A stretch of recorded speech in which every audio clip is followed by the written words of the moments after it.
Hello everyone, it's me Cheppy from Unique Tutorials. Today in this video I'll show you how to get back Windows 7 like check for updates and ask me before installing in Windows 11 PC. So without more delay, let's begin. So firstly let me show you by opening the settings and let me click on this Windows Update.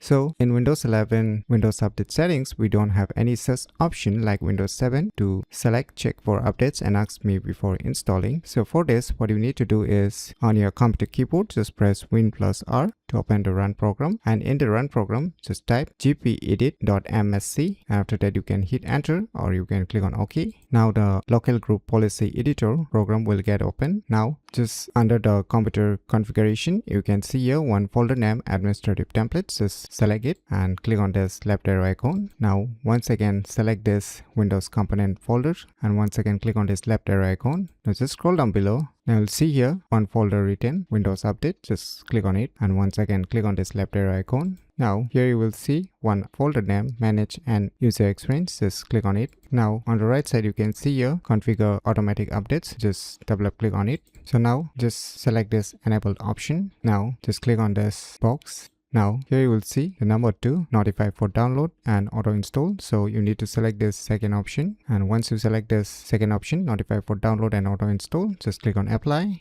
click on OK. Now you can close the local group policy editor program. Now whenever your Windows 11 check for updates, then it will ask you before downloading any updates available for your respective Windows 11 computers. So by using these cool tricks, you can easily get back Windows 7 like check for updates and ask me before installing in Windows 11 PC very easily. So if you never known about these cool hidden features, then you should definitely give it a try. So if you find this video tutorial useful, please click on the thumbs like button, and if you're new to our channel, click on the subscribe button, and lastly, thanks for watching.